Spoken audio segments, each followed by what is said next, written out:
Good evening. How's everyone doing? Thanks for having us here tonight. I hope you haven't had too many numbers yet, because we're just getting started here. As Bob said, my name is Elizabeth Hardy, and my colleague here, Andrew DeVetter. We're both in the planning division. We're part of the urban design and research team.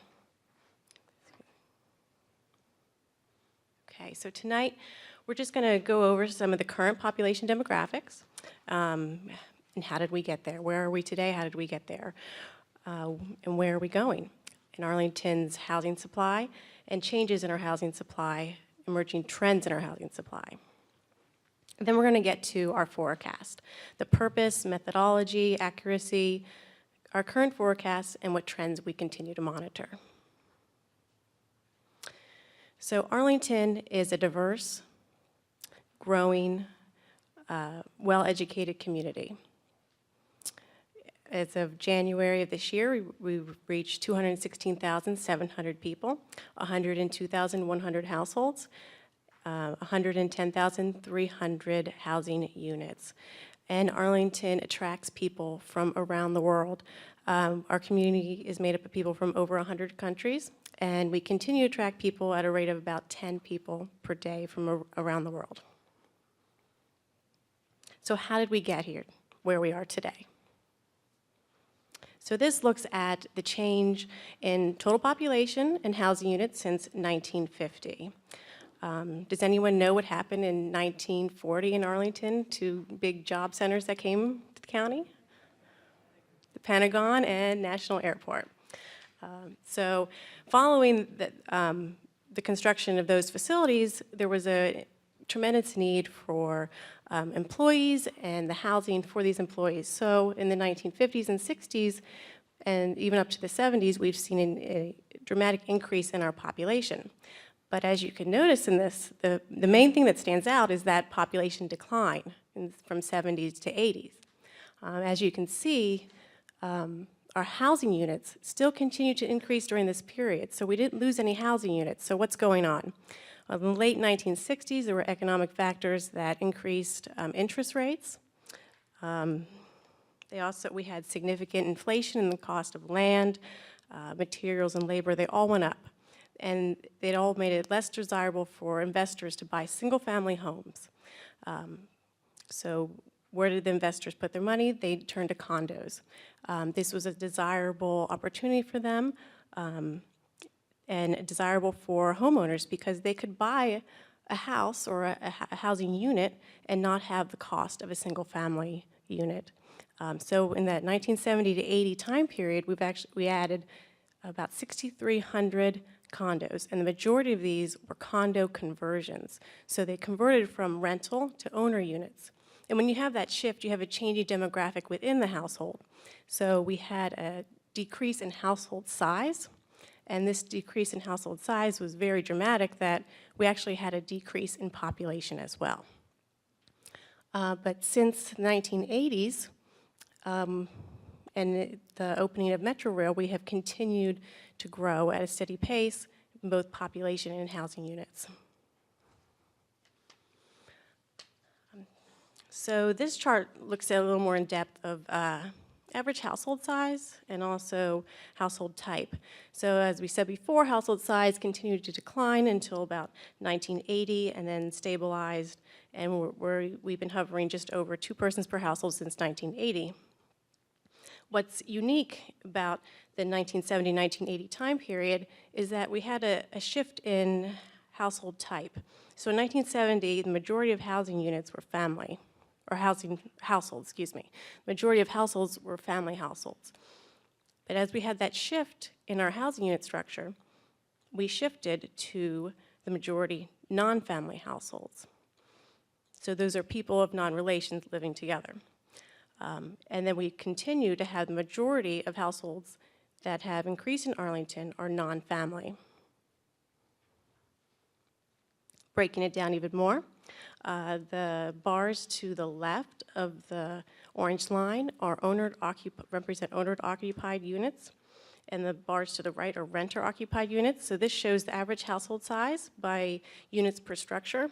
So you can see that single-family housing had increases in their average household size from 2000 to 2013 for both owner-occupied and renter-occupied. The multifamily, so the 2 to 4 units and the 5+ units, really kind of stayed around the same range and even decreased a little bit in some areas. And as Lisa talked about, age really has a lot of influence in housing choice and selection, and where people move and live. So I want to take a moment to look at age. So this is the distribution of median of age over the past several decades. And as you can see, that 1970-80 shift, we had an increase in the average age because we had those under the age of 25 and age 45 to 64 moving out of the county. Let's see if I can move this. But then the average age continued to increase in the county up to 35.9 in 2000. And in 2010, we can really see the impact of the millennials as the average or the median age dropped to 33.4. So looking a little further at age, this is the breakdown age cohort data from 2010 census. So the blue lines represents the 2010 census numbers, and the green lines look at the 2000 census levels. So there's 3 main areas that have increased in size. The first, let's start at the right. So the first are those aged 55 to 74, and predominantly those 60 to 64 had a 64% increase over a 10-year period. The second group are those aged 25 to 29 from 2000 and 2010. That age group increased by 30%. And then let's look at the youngest age group. Those under the age of 5 increased by 13%.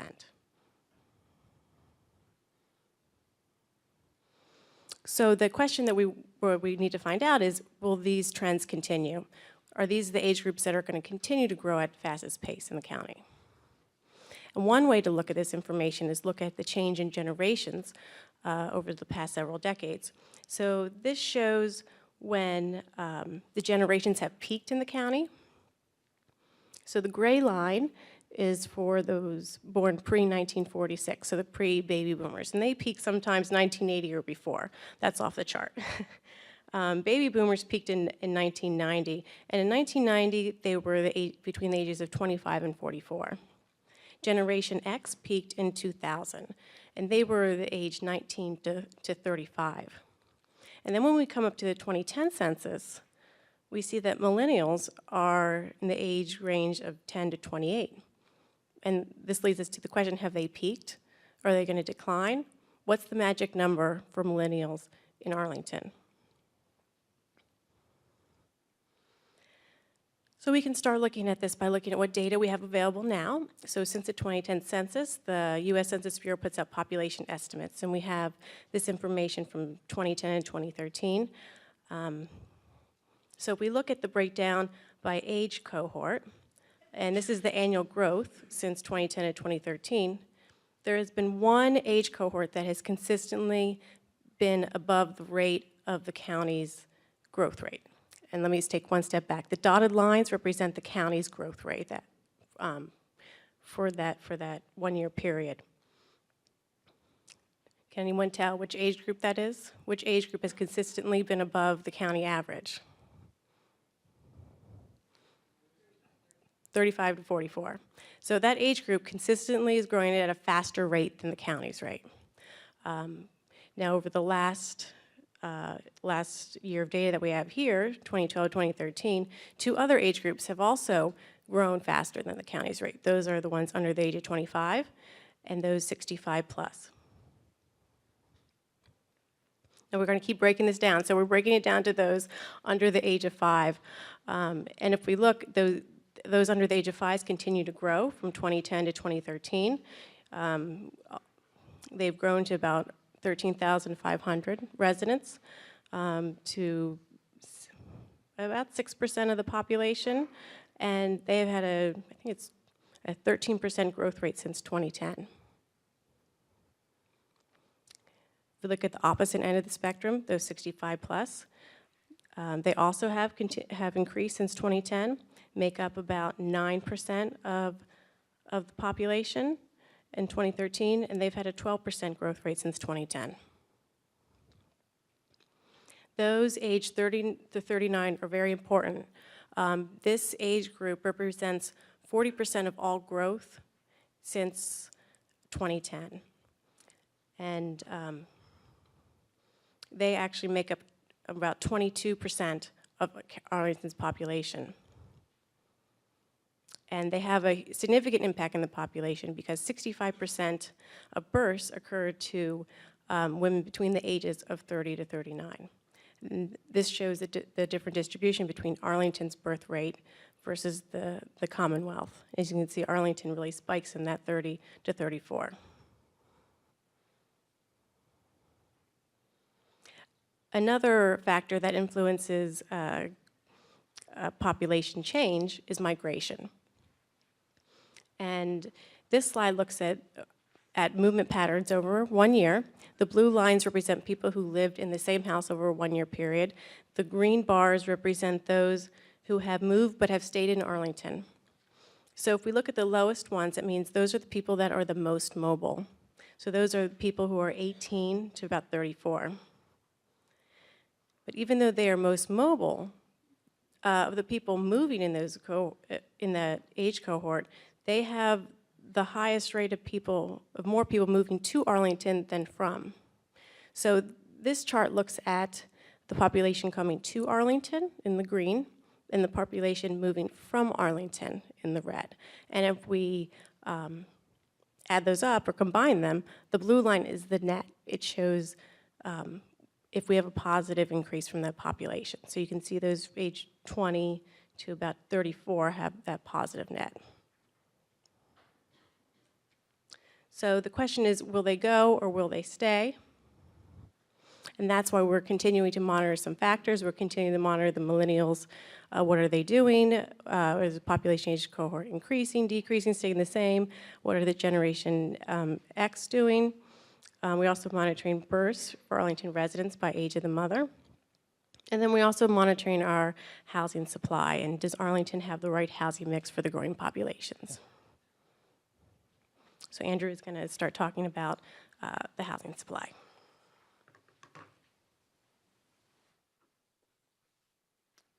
Thank you, Elizabeth. My name is Andrew DeVetter, and I'm Elizabeth's colleague in the Urban Design and Research section. And I'm going to go over Arlington's housing supply, talk about some of the current trends we've seen in the last 14 years, and then go over our forecasting process.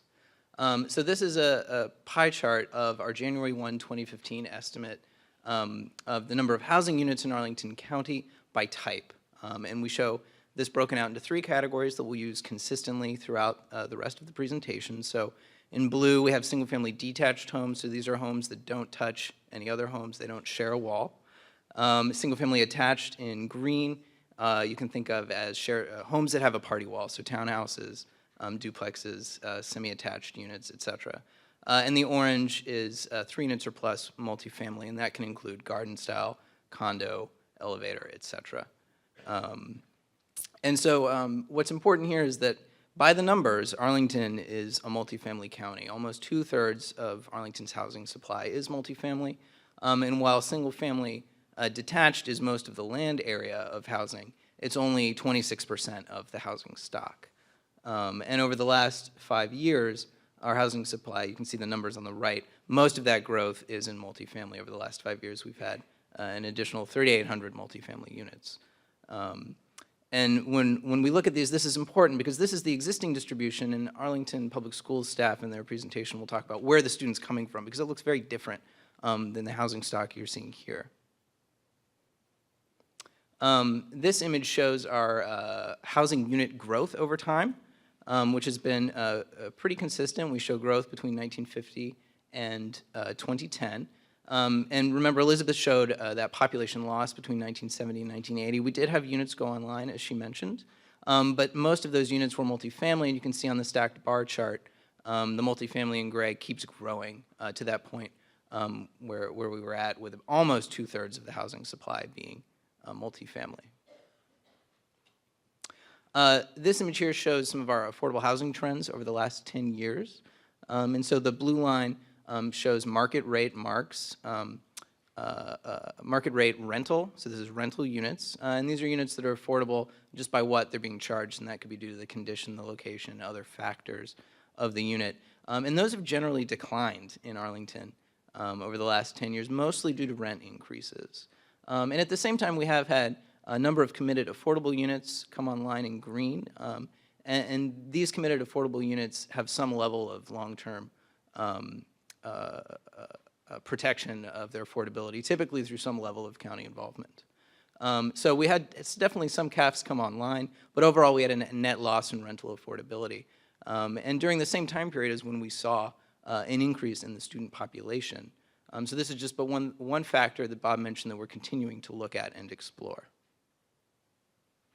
So these next series of slides is going to show development activity by those three housing types since 2000.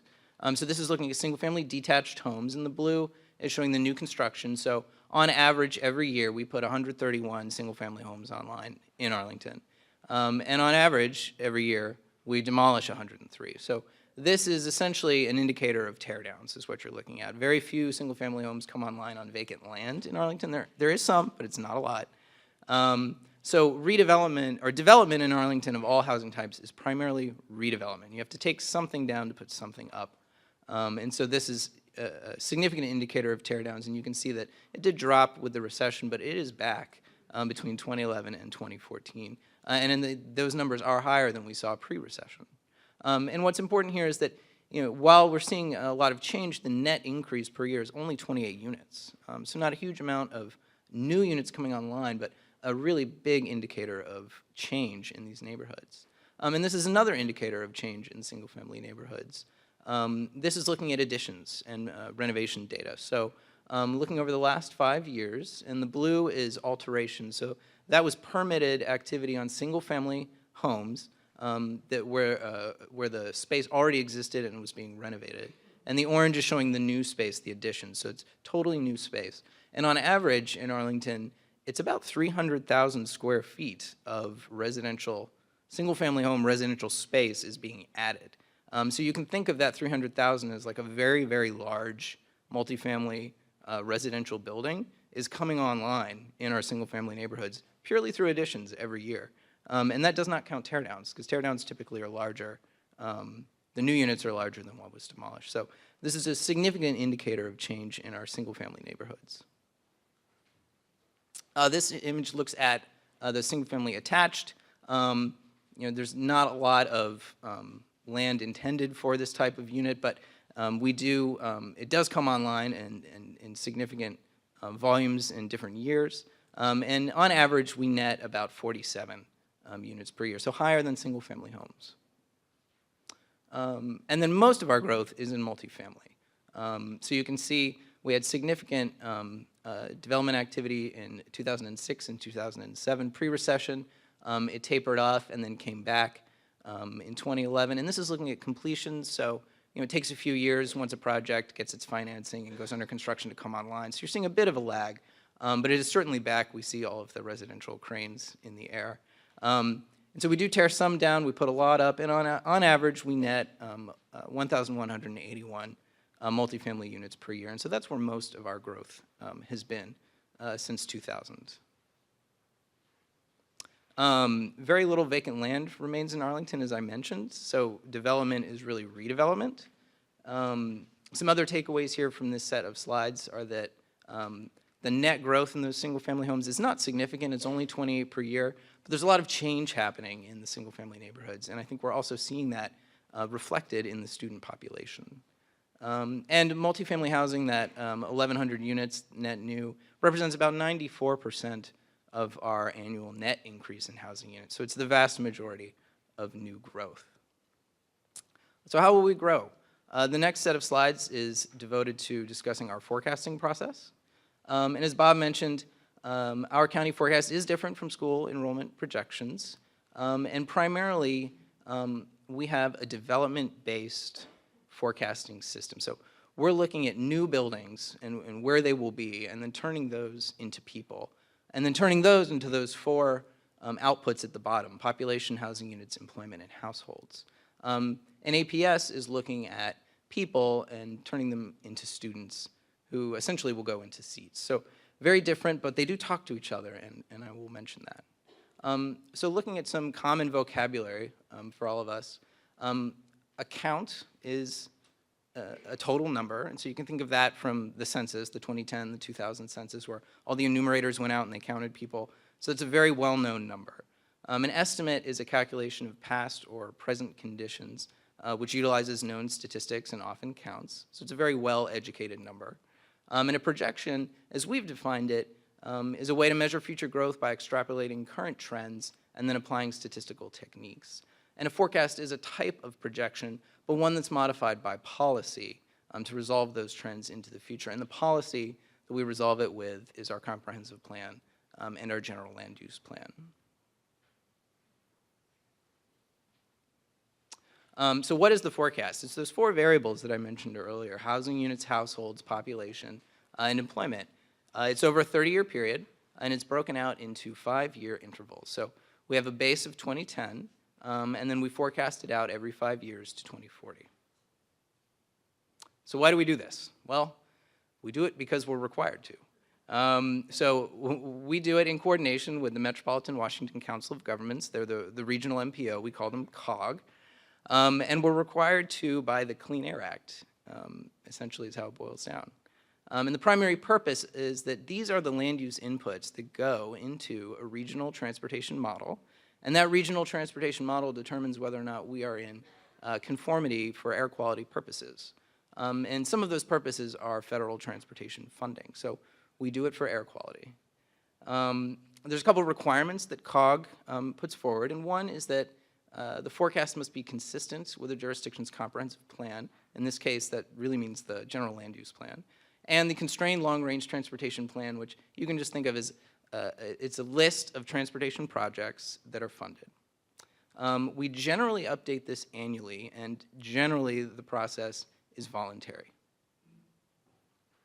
So how do we use this forecast? We use it in all sorts of communications vehicles. It's used by schools. We use it in the budget and CIP process. We use it to plan our future needs. We also use it for research in the planning division, looking at the impacts of land use change, primarily in transportation planning and in economic impact analysis. So how do we do it? There's 3 main steps. First, we generate the land use inputs for the forecast, so those buildings that are consistent with the general land use plan. We apply assumptions to those buildings, and then once we have those outputs, we look at the timing and we calibrate it. So starting with land use inputs, one of the first inputs is our development pipeline data. So we track development in Arlington County, and that comes from our permitting information and becomes from plans approved by the county board, site plans, form-based code, et cetera.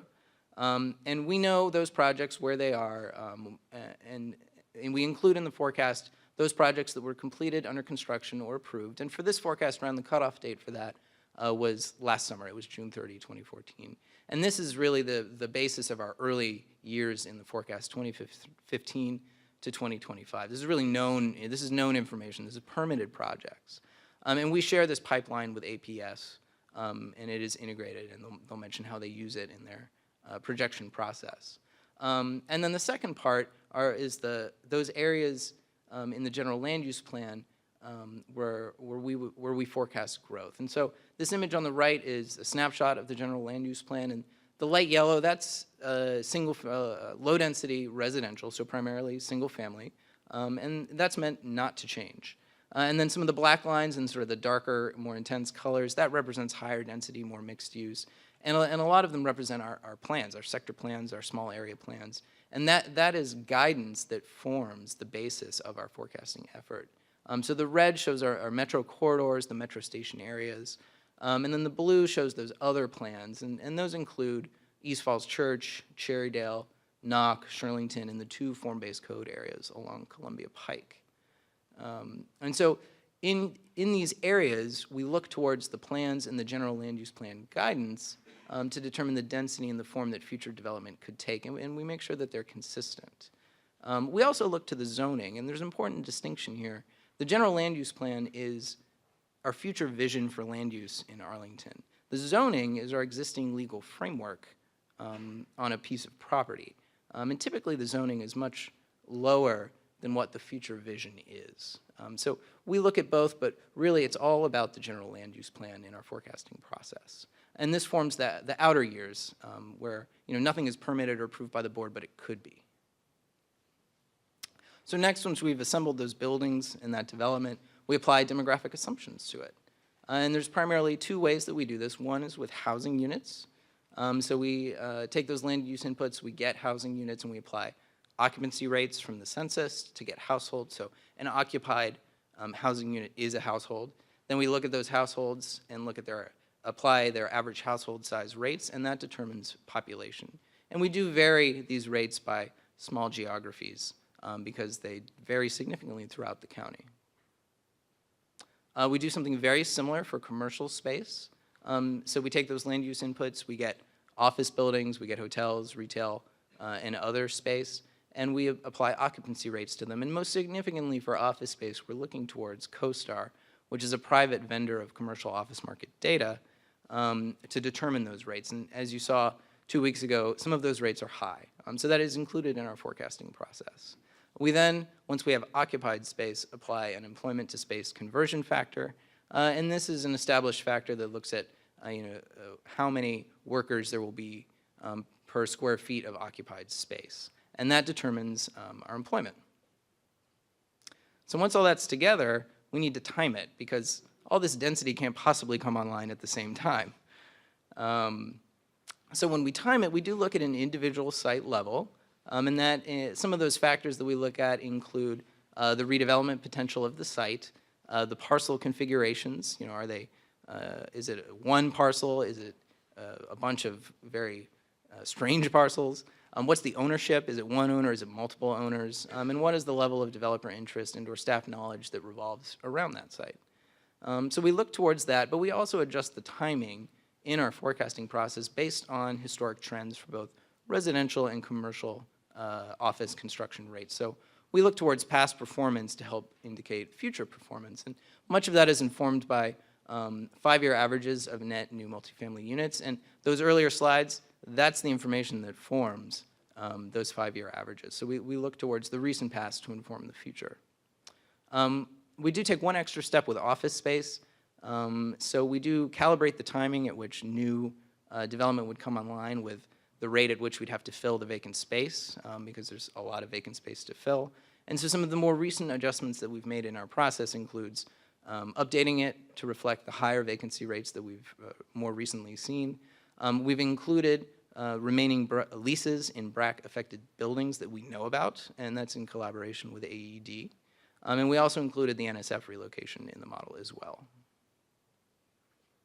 So what are some of the results?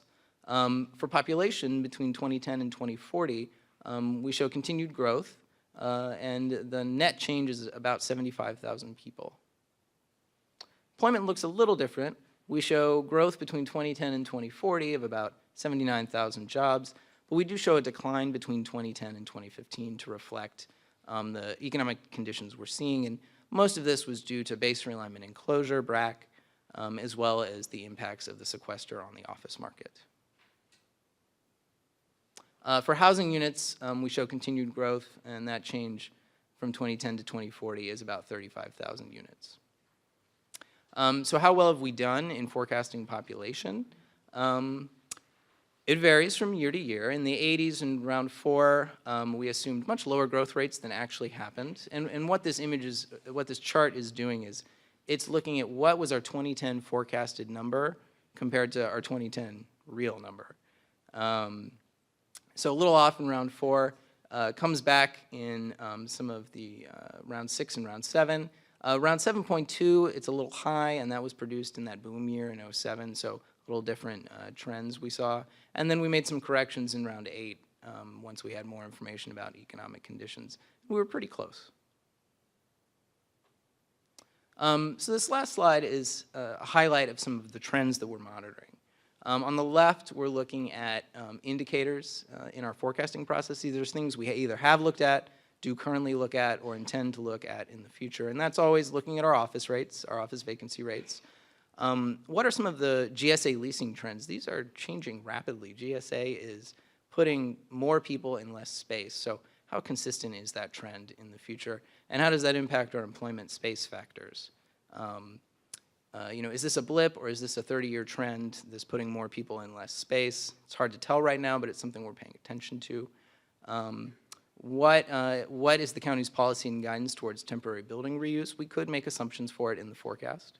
What are our absorption rate trends? And then we do look at our average household sizes to see if they've been changing. And at least right now with American Community Survey data, we're not seeing a significant change in the county in terms of average household size. And then one place we could look in the future is the capacity of single-family neighborhoods, although we're only showing that net 28 new units per year.